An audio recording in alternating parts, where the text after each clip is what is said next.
Well, in Minnesota, there has been a decade-long debate that's nearing a tipping point. It's between the state's Department of Natural Resources and the private deer farming industry. Here to give us a deeper understanding of this, Roger McEowen with Washburn School of Law. Roger, good morning to you. Thanks for joining us on this Monday. I know you've been following this for quite a bit now. The foundation of this issue, it seems that it really is concerns over chronic wasting disease and the state's efforts to combat it. Is that right? Yeah, that's what's at the bottom of this, Suzanne. Good to be with you this morning. This has been going on for quite some time. For over a decade, the Minnesota DNR and private deer farming industry have been locked in a battle over the management of chronic wasting disease. And there's been a series of court rulings, and now it's resulted in the legislature in Minnesota adopting some pretty aggressive new fencing mandates that have really pushed the industry to the brink of extinction, which has sparked a constitutional battle. Well, let's talk about those costs associated with how the state is managing this, especially when it does come to this fencing, because those systems we know can be extremely expensive. And I guess is that the point? Is that what they're trying to do to put the pressure on these farms?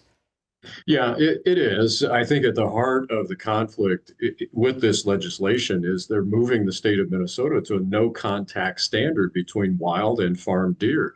And so all registered farms have to utilize exclusionary fencing. And the primary configurations for farmers, according to the statute, they have some options, but none of them are good for the farmers.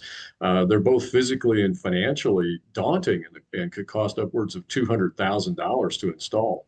Well, because of this and because of these regulatory issues that, of course, they're putting on these farms, what are we talking as far as the number of white-tailed deer farms in the state? I would assume that it's really kind of dwindling, is it not?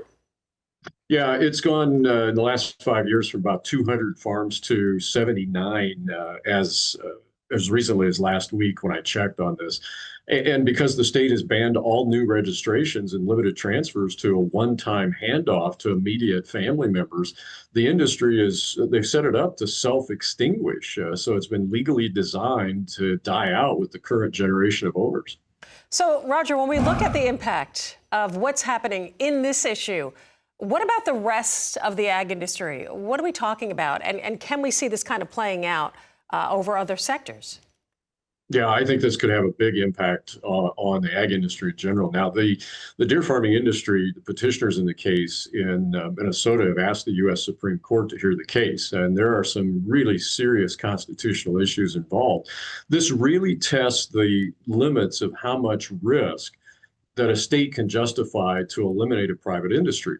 And the case illustrates the growing legal rift over what constitutes livestock and whether you can be protected by a right to farm law in that particular state. Now, under the traditional view, if an animal is owned and fenced and bred for profit, it's livestock and is protected under ag right to farm laws. But the Minnesota courts and the Eighth Circuit focused on the notion that deer are a public trust resource, that the state has a unique and superior interest in them, and that overrides farmers' property rights. And it's this public trust doctrine, Suzanne.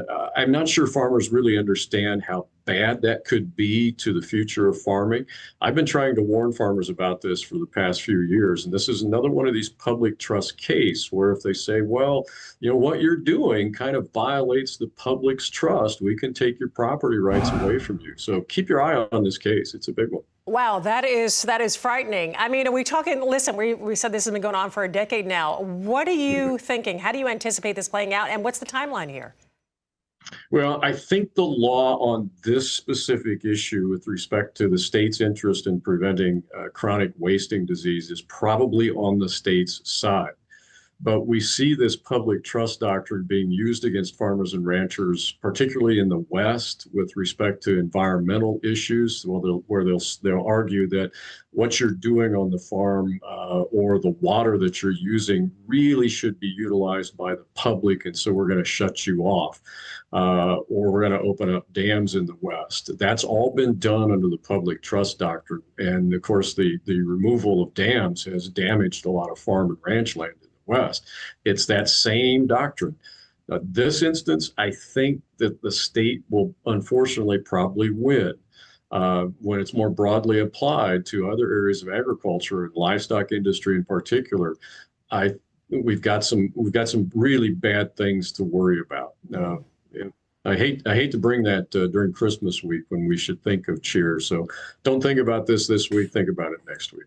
Some good advice. I was sitting going, wow, this is pretty bad. But yeah, let's kind of table this, I guess, until after the holidays. Yeah. But everybody has to know their rights, and it is something that they have to be aware of. This is so important. Great stuff as always, Roger. Merry Christmas to you and your family. That is Roger McEowen with the Washburn School of Law.